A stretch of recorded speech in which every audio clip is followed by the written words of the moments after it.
பள்ளிக்கூடம், ஸ்கூலு. அதில் ஃப்ரெண்டு ரோவில் ஒரு 6 பேர் 7 பேர் இருப்பாங்க. ஒரு பெஞ்சில் 5 பேர் 6 7 பேர் இருப்பாங்க. அவங்கெல்லாம் பயங்கரமாக படிக்கக்கூடியவங்க, ப்ரில்லியண்ட்டாக இருப்பாங்க. 100க்கு 100 தான் அவங்கெல்லாம், 100க்கு 90 ரேர் தான். அந்த மாதிரி படிக்கக்கூடியவங்க.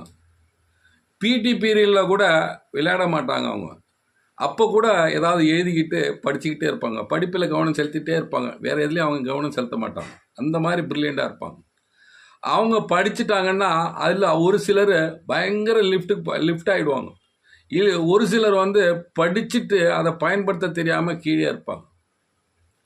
அதேமாரி கடைசி ரோல் ஒன்று இருக்குது. கடைசி ரோல், இந்த கடைசி பெஞ்சு. அந்த கடைசி பெஞ்சில் இருக்கவங்க கிளாஸு நடக்கும்போதும் அவங்களுக்கு பிடி தான், எந்த நேரம் விளையாட்டு தான். சகலகலா வல்லவனாக இருப்பாங்க எல்லாருமே. எல்லா படிப்பை தவிர எல்லா விஷயத்திலும் அவங்க சகலகலா வல்லவனாக இருப்பாங்க. அவங்களும் படிப்பை முடிச்சுட்டு அதில் ஒரு சிலர் வந்து மேலே போயிடுவாங்க. சகலகலா வல்லவன் ஏதாவது ஒரு டெக்னிக்கில் மேலே போயிடுவாங்க. அதில் ஒரு சிலர் வந்து அதை பயன்படுத்த தெரியாமல் கீழே தான் இருப்பாங்க. ஆனால் நடு பெஞ்சில் இருக்கான் பாருங்க, இந்த படிக்கிறவங்க கூடயும் மெயின்டைன் பண்ணுவாங்க, இந்த சகலகலா வல்லவங்க கூடயும் மெயின்டைன் பண்ணுவாங்க.